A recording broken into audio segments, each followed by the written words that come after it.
วัสดีค่ะแล้ววันนี้นะคะอยู่กับแบร์อินทยอกหนุ่มหล่อจากเกาหลีอยู่กับพวกเราด้วยและเขาก็ไม่ได้มาตัวเปล่านะคะมีงานแฟนมิทติ้งมาฝากแฟนๆด้วยคอนเซปต์ของงานแฟนมิทติ้งครั้งนี้ชื่อว่า Beast Ground อยากรู้ว่ามีความหมายว่ายังไงเอ่ยแล้วก็อยากให้แฟนๆได้อะไรจากแฟนมิทติ้งครั้งนี้คะ비스그라운드라는 제목은 사실 제가 어릴 적 갖고 있던 놀이터 이런 추억들을 생각하면서 좀 만들어본 이름인데요. 베베분들도 저의 팬미팅에 와서 좀 놀이터 같은 느낌 그리고 기분 그리고 나중에 생각했을 때 추억이라고 생각이 되게끔 하기 위해 비스그라운드라고 한번 적어봤고 저희 비스그라운드를 통해서 여러분들께서 아주 좋은 추억, 기억, 행복한 시간, 좋은 에너지 받아갔으면 좋겠습니다. ก็อันดับแรกนะครับชื่อ Beast Ground เนี่ยก็คือมันมาจากคำว่าเหมือน playground ที่แปลว่าสนามเด็กเล่นก็คือเหมือนเป็นสถานที่ในความทรงจำของเขาก็เลยอยากที่จะให้สถานที่นี้เป็นสถานที่ที่เขาได้มีความทรงจำร่วมกับเบเบตอนนั้นทุกคนและสิ่งที่อยากให้เป็นแฟนคลับได้ไปก็คืออยากให้มีเวลาที่มีความสุขมี energy ดีๆมีความแบบที่ดีๆกลับไปเชื่อว่าแฟนๆทุกคนต้องตื่นเต้นกับการมาเจอกันครั้งนี้แน่นอนอันนี้อยากรู้เลยว่าพอมาเมืองไทยครั้งนี้มีอะไรที่เป็นพิเศษสำหรับแฟนชาวไทยโดยเฉพาะบ้างไหมคะ 이번 태국 팬분들을 위해서 공연 때 노래도 준비해봤고 그리고 팬분들과 함께 이렇게 직접 같이 게임하면서 놀 수 있는 추억을 쌓을 수 있는 시간을 많이 준비해봤으니까 기대 많이 해주시면 좋겠습니다. ก็อันดับแรกเลยคือมีการเตรียมเพลงที่จะมาร้องให้แฟนๆทุกคนได้ฟังแล้วก็มีเกมที่จะได้เล่นแบบใกล้ชิดแบบตัวต่อตัวกันเลยกับแฟนๆด้วยก็อยากให้ทุกคนตั้งตารอเลยแอบสปอยให้นิดนึงได้ไหมคะว่ามีเพลงไทยอะไรอย่างนี้บ้างไหม 제가 아직 태국어는 굉장히 서툴기 때문에 노래까지는 죄송하게 됐습니다. ก็ภาษาไทยของผมยังแบบไม่แข็งแรงมากถ้าจะให้ร้องเพลงก็ขอโทษแฟนๆทุกคนด้วยนะครับไม่เป็นไรเรารู้มาว่าปี 2024 ที่ผ่านมาเนาะมีผลงานเยอะมากเลยทั้งซีรีส์ทั้งโฆษณาช่วยอัปเดตเรื่องงานให้ฟังนิดนึงได้ไหมคะว่าปีที่ผ่านมาชอบผลงานไหนมากที่สุด 아무래도 가장 최근에 작품을 마무리한 체크인 한양이라는 드라마가 가장 기억에 남는 것 같고 사극이라는 장르를 통해 저희 이런 전통적인 모습도 많이 전 세계에 알릴 수 있는 것 같아서 되게 기억에 남는 것 같습니다. ก็ถ้าจะให้พูดถึงก็คงจะเป็นเรื่องเช็คอินฮันยาเป็นซีรีส์เรื่องล่าสุดของเขานะครับซึ่งมันเป็นแนวพีเรียดเขาก็รู้สึกว่าดีใจที่สามารถที่จะเผยแผ่ธรรมเนียมความเป็นแบบ traditional เกาหลีแล้วเชื่อว่าแฟนๆทุกคนก็ชอบบทบาทนี้ของเขามากๆเช่นกันมีบทบาทแบบไหนที่ยังไม่เคยเล่นแล้วอยากเล่นมากที่สุดบ้างไหมคะ 지금까지 굉장히 많은 캐릭터를 소화해 봤는데 앞으로는 조금 더 남자답고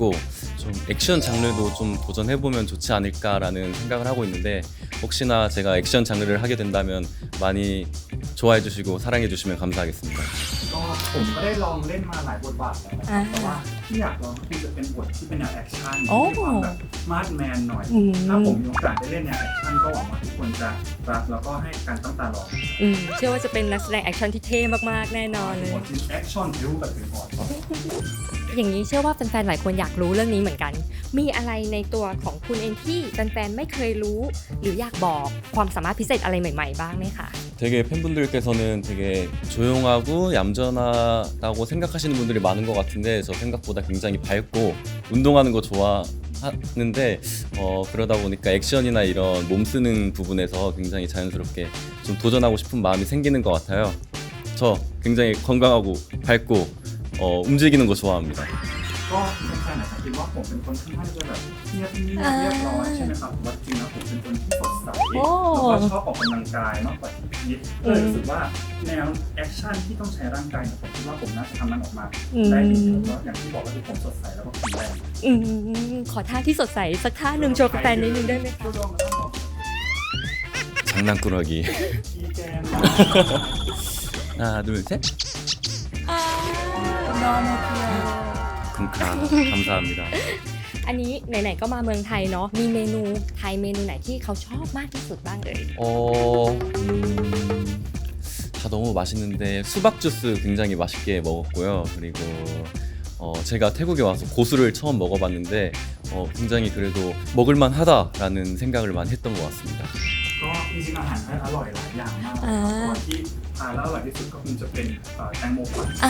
แล้วก็ได้มาลองทานผักชีเป็นครั้งแรกที่ประเทศไทยด้วยก็พอทานได้ 이번에 태국 와서 처음 먹어봤습니다. ครั้งแรกที่ประเทศไทยรอบนี้เลย โอ้สุดยอด พูดถึงสถานที่ท่องเที่ยวบ้างดีกว่าเนาะเคยมาเมืองไทยบ้างไหมคะแล้วก็ชอบสถานที่ท่องเที่ยวที่ไหนในเมืองไทยมากที่สุดรวมถึงอยากไปที่ไหนของเมืองไทยด้วย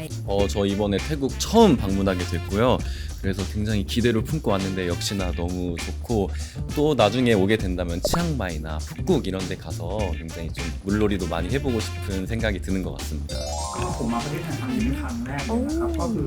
อย่างที่คิดไว้เลยว่าประเทศไทยเนี่ยดีมากอย่างที่คิดไว้เลยจริงๆถ้ามีโอกาสก็อยากจะไปที่เชียงใหม่แล้วก็แบบไปดูพวกราชวังแล้วก็อยากเล่นน้ำด้วย ทำไมถึงอยากไปเชียงใหม่มีเหตุผลเป็นพิเศษไหมคะ 제가 이제 치앙마이 같은 경우에는 이제 SNS나 이런 유튜브 통해서 많이 접하게 됐는데 굉장히 좀 여유롭고 되게 쉴 수 있고 힐링할 수 있는 공간이라고 생각이 들어서 나중에 꼭 한번 가보고 싶다는 생각을 했습니다. คือผมได้เห็นเชียงใหม่ผ่านแบบพวกโซเชียลเน็ตเวิร์กผ่านยูทูบอะไรนะครับแล้วก็รู้สึกว่าเชียงใหม่เป็นเมืองที่แบบชิลๆสามารถไปเพื่อฮีลลิ่งไปพักผ่อนได้ก็เลยอยากลองไปพักผ่อนที่เชียงใหม่ พูดถึงภาษาไทยบ้างดีกว่ามาเมืองไทยครั้งนี้ได้ฝึกภาษาไทยอะไรเป็นพิเศษเพื่อแฟนๆชาวไทยบ้างไหมคะ 아로에카, อร่อยค่ะ 아로에카, 런막, 런막, 커쿤카, มีอีกคำหนึ่งที่เชื่อว่าพูดแล้วแฟนๆต้องชอบ ผมรักคุณที่แปลว่าสลางเฮ 폼라, รักคุณ 폼라쿤, 폼라쿤. ไปพูดบนเวทีเชื่อว่าแฟนๆแบบฟินแน่นอน ไม่จริงๆสองอาชีพที่จะมีว่าชื่อว่า 제가 이렇게 이번에 처음 태국을 방문하게 됐는데 처음 태국 방문한 날에 이렇게 팬분들과 함께 할 수 있는 시간을 갖게 돼서 너무 기분이 좋고요. 많이 이벤트도 준비했으니까 여러분들도 좋은 시간 보냈으면 좋겠고 그리고 행복한 시간 보냈으면 좋겠습니다. 폼 라쿤. ก็อันนี้เป็นครั้งแรกที่ผมมาประเทศไทยใช่ไหมครับแล้วก็การมาครั้งแรกของผมได้มาใช้เวลาในประเทศไทยร่วมกับแฟนๆกับทุกคนเนี่ยผมรู้สึกดีใจแล้วก็มีความสุขมากๆหวังว่าพรุ่งนี้ก็คือจะเป็นวันที่ทุกคนมีความสุขแล้วก็มีเวลาที่ดีไปด้วยกัน 원번텅 인터뷰 많은 관심 부탁드립니다.